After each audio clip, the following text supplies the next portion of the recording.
మీ బంగారం తాకట్టులో ఉందా? విడిపించుకోలేక ఇబ్బందులు పడుతున్నారా? అయితే మీ బంగారాన్ని వెంటనే విడిపించి కొంటాం. గణేష్ గోల్డ్.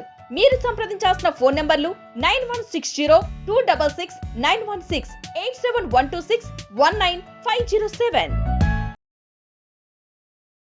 నమస్తే, వెల్కమ్ టు బీఆర్కే భక్తి. నేను ఝాన్సీ. ప్రస్తుతం మన స్టూడియోలో మనతో పాటు ఉన్నారు డాక్టర్ రంగి కమల గారు. మరి అమ్మని అడిగి మనకున్న సందేహాలన్నిటిని కూడా నివృత్తి చేసుకుందాం. నమస్కారం అమ్మ. నమస్తే అమ్మ. అమ్మ, అసలు కర్మ సిద్ధాంతాలు అనే వాటి గురించి కొంతమంది నమ్ముతారు, కొంతమంది నమ్మరు. సో అసలు ఈ కర్మ సిద్ధాంతం యొక్క ప్రాముఖ్యత ఏంటమ్మా? బీఆర్కే ప్రేక్షకులందరికీ నమస్కారం. కర్మ సిద్ధాంతం అనేటువంటిది మనం చేస్తున్న పనులు, ఏ పనులైతే మనం చేస్తున్నామో ఆ పనుల మీద ఆధారపడి ఉంటుంది. మనకు రమణ మహర్షి అంటారు, ఏ కర్మ చేస్తున్నామో ఆ కర్మ యొక్క ఫలితాన్ని మనం తప్పించుకోవడానికి వీల్లేదు. ఒకవేళ ఇప్పుడు తప్పించుకున్న వడ్డీతో సహా అది అనుభవించాల్సిందే అని చెప్పేసి చెప్తుంటారు. అదేవిధంగా మన ప్రాచీనులైనటువంటి వాళ్ళు చాలామంది కూడా ఈ కర్మ సిద్ధాంతాన్ని తప్పకుండా నమ్మడం, అది ఇప్పుడే జరుగుతుందా, కొన్నాళ్ల తర్వాత దాని యొక్క ఫలితం జరుగుతుందా అనేటువంటిది లేదు. మనిషి ఏ కర్మనైతే చేస్తాడో ఇక్కడ సంపాదించినటువంటి డబ్బు కానివ్వండి, మేడలు, నగలు ఏదైనా కూడా పట్టుకు వెళ్ళడానికి లేదు.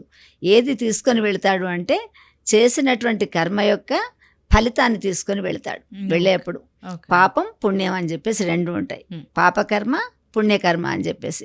పాపాన్ని చేసినటువంటి సమయంలో ఆ కర్మను అనుభవించేటప్పుడు దుఃఖం వస్తుంది. కొంతమంది కర్మఫలాన్ని గురించి, కర్మ సిద్ధాంతాన్ని గురించి వాళ్ళు దూషిస్తుంటారు. ఆ దూషించడానికి లేదు. మనం చేసినటువంటి కర్మ మన వెంటనే ఉంటుంది కాబట్టి ఇది ఏ జన్మలో చేసిన కర్మను ఎందుకు అనుభవిస్తున్నాను, నాకే ఇన్ని కష్టాలు ఎందుకు వస్తున్నాయి అని కొంతమంది అనుకుంటుంటారు. అయితే కర్మణ్యేవాది కారస్థేమ మనకు భగవద్గీతలో చెప్తాడు. కర్మణ్యేవాది కారస్థేమ అని చెప్పేసి చెప్పినప్పుడు ఏ కర్మనైతే నువ్వు చేస్తున్నావో ఆ కర్మ యొక్క ఫలితాన్ని నువ్వు ఆశించాల్సిన పని లేదు. ఒక స్టూడెంట్ ఉంటాడు, 360 రోజుల్లో 200 వర్కింగ్ డేస్ ఉంటాయి అనుకోండి. సరిగ్గా అతను పాఠశాలకు వెళ్ళి పాఠాలు విని ఎగ్జామ్ రాసిన తర్వాత దాని ఫలితాన్ని గురించి ఆలోచించాల్సిన పని లేదు. కర్మణ్యేవాది కారస్తే మా ఫలేషు కదాచన.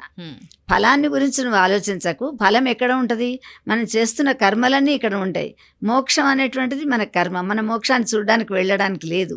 అందుకని చెప్పేసి మంచి కర్మ చేస్తే, మంచి విత్తనాన్ని నాటితే మంచి ఫలమే వస్తాయి. As you so you reap అంటారు. నువ్వు మామిడి టెంక నాటితే మామిడి చెట్టే వస్తుంది. వేపగింజ పెట్టి మామిడి పండు రావాలంటే ఎలా వస్తుంది? రాదు కదా. అందుకని చెప్పేసి ఏ విధమైనటువంటి ఫలితాన్ని నువ్వు కోరుకుంటే ఆ విధమైనటువంటి కర్మని ఆచరిస్తూ పోవాలి.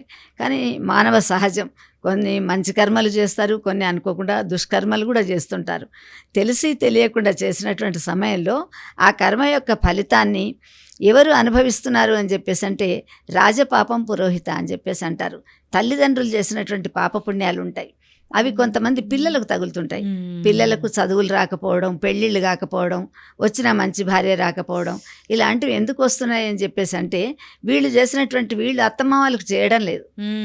వాళ్ళు మాకు ఇంతకుముందు ఉమ్మడి కుటుంబాలు ఉండేది, కానీ మా పిల్లలు మా చదువులు మా వాళ్ళనే చూసుకుంటాం అని చెప్పేసి వాళ్ళు పట్టణాలకు రావడం, చదువులకు వెళ్ళడం, దూర ప్రాంతాలకు వెళ్ళడం వలన కనీసం వాళ్ళని పలకరించడం కూడా లేదు. అంటే మనకు కాట్లీడర్స్ అంటారు. చెట్టు పెడుతున్నప్పుడు జర్మినేషన్ అప్పుడు ఒక చిక్కుడు గింజను పెట్టామనుకోండి, ఆ చిక్కుడు గింజకి ఏమవుతుంది, 2 పప్పు బద్దల్లాగా వచ్చేసి అందులోంచి మొలక వస్తుంది. ఆ మొలక ఎప్పుడైతే వేరు అనుకుంటుందో అప్పటి వరకు ఈ పప్పు గింజలు 2 పక్కకున్నటువంటి దీనికి ప్రొటెక్షన్ ఇస్తాయి, బలం ఇస్తాయి. దాంట్లో ఉన్నటువంటి సారాన్నంతా తీసేసుకొని అవి ఆ చెట్టుకి ఇస్తాయి. ఇచ్చిన తర్వాత ఆ చెట్టు ఇవి ఊడిపోతాయి. వృద్ధాప్యం వచ్చిన తర్వాత తల్లిదండ్రులు కూడా అట్లానే వెళ్ళిపోతారు. ఆ విధంగా చెట్టు ఏమనుకుంటుంది, నా గొప్పతనమే అనుకుంటుంది, నా వేర్లతోనే వచ్చాను అనుకుంటుంది. కానీ దానిది కాదు. కానీ ఇప్పుడు మనం చూస్తుంటాం, కొన్ని చోట్లలో చూస్తుంటే ఈ మధ్య కుక్కలను పెంచుతున్నారు. కుక్కలను తీసుకొని తిరుగుతూ ఉంటారు. అంటే చేసినటువంటి కర్మ ఏదైతే ఉంటుందో వాటికి మనం ఫలితాన్ని ఎందుకు దాని సేవ చేస్తున్నాము అని చెప్పేసి అంటే ఇక్కడ తల్లిదండ్రుల తప్పించుకున్నారు. వీటికి పాపం వీళ్లకు వృద్ధాప్యం వచ్చిన తర్వాత వీళ్ళకు మందులు వేయలేదు, పాలు ఇవ్వలేదు, నీళ్ళు ఇవ్వలేదు, ఏమీ చేయలేదు. కానీ అక్కడ ఏమంటున్నారు, మనకు పశుపుత్ర సుతాలయ, ఎవరికైతే మనం చేస్తులేమో ఆ చేయనటువంటివన్నీ కూడా ఏదో రూపంలో మనకు వచ్చేస్తాయి, చేయించుకుంటాయి ఓకే మళ్ళీ అవి. ఓకే ఇప్పుడు కుక్కలు నేను విదేశాల్లో చూస్తుంటా, ఆ కుక్కలు వెళుతుంటే వాటికి పాపం కవర్లు పట్టుకొని పరిగెత్తుతుంటారు వాళ్ళకి మలమూత్రాలు తీసేందుకు అని చెప్పేసి. కానీ తల్లిదండ్రులకు దగ్గరికి వచ్చి కనీసం పలకరించే టైం కూడా ఉండదన్నమాట. అంటే ఈ పశు పుత్ర సుతాలయం, ఎవరైతే ఈ పశుపత్ని సుతాలయం, సుతుల రూపంలో వస్తారు. సుతులు ఎలా వస్తారు? బిడ్డలు కొడుకులు అనేటువంటి వాళ్ళు మిత్రుల రూపంలో వస్తారు, శత్రువు రూపంలో వస్తారు. శత్రువు రూపంలో వచ్చి వాళ్ళ దగ్గర ఉన్నదంతా లాక్కునే వాళ్ళు ఉంటారు, మిత్రుల రూపంలో వచ్చేసి కూడా వాళ్ళకి సేవ చేసే వాళ్ళు ఉంటుంటారు. అందుకని చెప్పేసి ఈ కర్మ నేను నాకెందుకు వచ్చింది, నా పిల్లలకి ఎందుకు ఇలా జరుగుతున్నది, నా పిల్లవాడికి ఎందుకు పెళ్ళి అవుతులేదు అంటే నువ్వు కోడలుగా నీ ధర్మం చేయలేదు, నీ కోడలు వచ్చేది అనేటువంటిది నీకు లేదు. మరి ఎందుకు చేసావంటే ఇంతకుముందు అయితే వచ్చే జన్మలో వస్తుంది, పూర్వజన్మలో చేసినటువంటివి ఇప్పుడు వస్తున్నాయి అని అనుకుంటారు. కానీ కలియుగంలో అలాంటి లేదు. ఇప్పుడు మీరు చేసినటువంటిది వెంటనే బాలు ఎంత స్పీడ్గా మీరు కొడుతున్నారో అదేవిధంగా మనకు రిజల్ట్ కూడా వచ్చేస్తున్నది. అందుకని చెప్పేసి ఏది కూడా మనకు చాలా వ్రతాలు కథలు మా పురాణాలు ఎన్నో చెప్పినటువంటి వాటిలో, అంటే ఈ మధ్య చదవడానికి కాంపిటేటివ్ చదువులు అవడం వల్ల ఆ కాంపిటీషన్ కోసం అని చెప్పేసి చదువుకుంటున్నారు తప్ప పూర్వీకులు అయినటువంటి వాళ్ళ అమ్మమ్మలు నాయనమ్మలు ఉంటే అందులో కథలు పురాణాలు ఏదైనా చెప్తూ ఉండేవాళ్ళు. కానీ ఇప్పుడు చెప్పేవాళ్ళు లేదు, వినే టైం పిల్లలకు లేదు, చెప్పే టైం తల్లికి లేదు. ఈ విధంగా జరుగుతున్నాయి. ఎందుకు జరిగింది అని చెప్పేసి అంటే ఎవరైనా ఆచార్యుడి దగ్గరకో పండితుడి దగ్గరకో వెళితే వాళ్ళు చూసి చెప్తారమ్మా మీ గ్రహ దోషాలలో ఇవి ఉన్నాయి, మీరు ఇలాంటివి చేశారేదో దాని యొక్క మళ్ళీ పరిహారం మీరు ఇలా వెళ్ళి చేసుకోండి, రామేశ్వరం వెళ్ళండి, కాశీకి వెళ్ళండి, ఇంకెక్కడో పూజలు చేయించండి అని చెప్పేసి పితృదోషాలు మాతృదోషాలు అని చెప్తున్నారు. అంటే గత జన్మ ప్రభావం పడదంటారా? గత జన్మది పడుతుంది. ఒకవేళ నమ్మకున్నా ఈ జన్మది కూడా, ఈ జన్మలో మనం చేసినవి కూడా ఖచ్చితంగా మనకు అద్దంలో ముఖం చూసుకున్నట్టే మన పాప పుణ్యాలు ఎందుకు ఇలా అయింది అన్నది దానికి మనకు తెలుస్తుంది రిజల్ట్, అలా తెలుస్తుంటుంది. దాంట్లో కూడా గురువారం ఏకాదశి అని ఒక కథ ఉంటుంది, వ్రతంది. దాంట్లో తల్లిదండ్రులు అనుకోకుండా ఆమె ఋతు సమయంలో భర్తతో కలుస్తుంది. అప్పుడు ఆ పిల్లవాడు పుడతాడు. ఆ పాపం వలన అన్ని ముట్టుకోవడం, దేవుళ్ళు అవి ఇవి ముట్టుకోవడం, పూజా గది అదంతా చూస్తుంటే అప్పుడు అంటే పరిశుద్ధంగా ఉండాలి, దూరంగా ఉండాలి, కొంచెం వాళ్ళు ఆ పనులు చేయకూడదు అని పూర్వకాలం ఉండేది. కానీ ఇప్పుడు అలాంటివి నడవవు. చేస్తున్న సమయంలో ఆమె సంభోగం చేయడం వల్ల పుట్టిన కొడుకు, ఆమె చనిపోయిన తర్వాత ఆ తల్లిదండ్రులు ఇద్దరు కూడా కొడుకు ఇంట్లోనే, అంటే వీళ్లకు ప్రేమ ఉండకపోవచ్చు పిల్లలకు, కానీ ఆ తల్లిదండ్రులకు వాసనలు ఉంటాయి, పూర్వవాసనలు ఉంటాయి, పూర్వజన్మ వాసనలు. వాళ్ళు తల్లి కుక్కలాగా, తండ్రి పాపం వృషభంలాగా పుడతాడు, ఎద్దులాగా.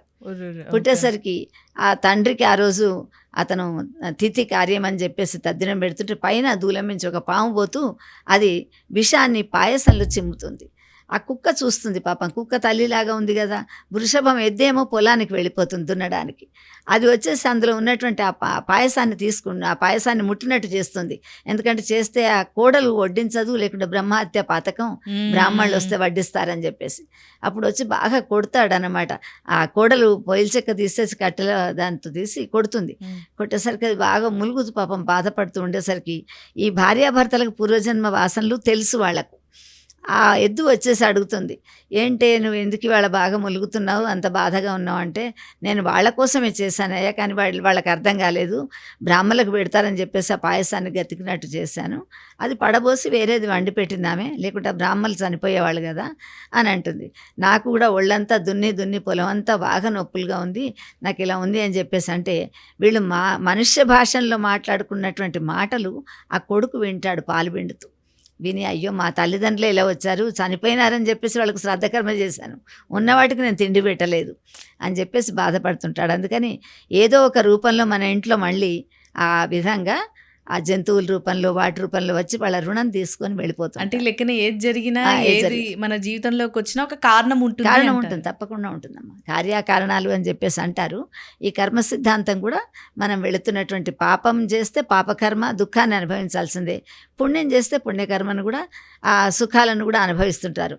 వాళ్ళు ఏంటి ఈ జన్మలో ఏమీ చేయలేదు అయినా చాలా సుఖంగా ఉన్నారు అని అనుకుంటుంటాం. మన కొంతమంది మేము పూజలు వ్రతాలు అన్నీ చేస్తున్నామండి, ఎన్ని చేసా కూడా మాకు ఇలానే ఉంది అని చెప్పేసి అనుకుంటారు. దానికి కారణం ఏంటంటే వాళ్ళు ఇంత గత జన్మలో చేసినటువంటి కర్మలన్నీ కూడా మళ్ళీ మనకు వెంటనే రిజల్ట్ లాగా వస్తూనే ఉంటాయి.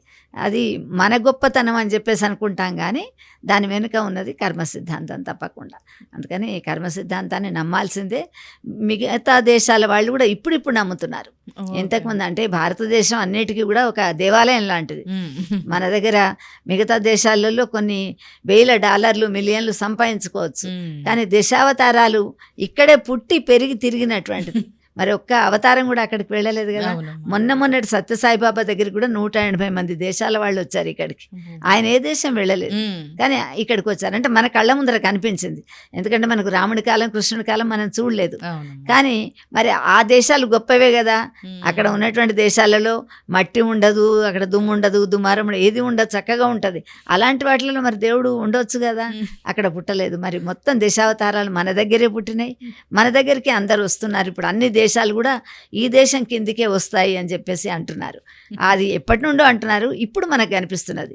యుద్ధాలు, వాళ్ళల్లో వాళ్ళు కొట్టుకోవడాలు, చేయడాలు, బాంబులు ఎన్నో చూస్తున్నాం మనం. అందుకని చెప్పేసి భారతదేశం కర్మ సిద్ధాంతాన్ని బాగా నమ్మినటువంటి దేశం ఏది అంటే మన దేశం, మన సనాతన ధర్మం, మన హిందూ ధర్మంలోనే ఈ గొప్పతనం ఉన్నదన్నమాట.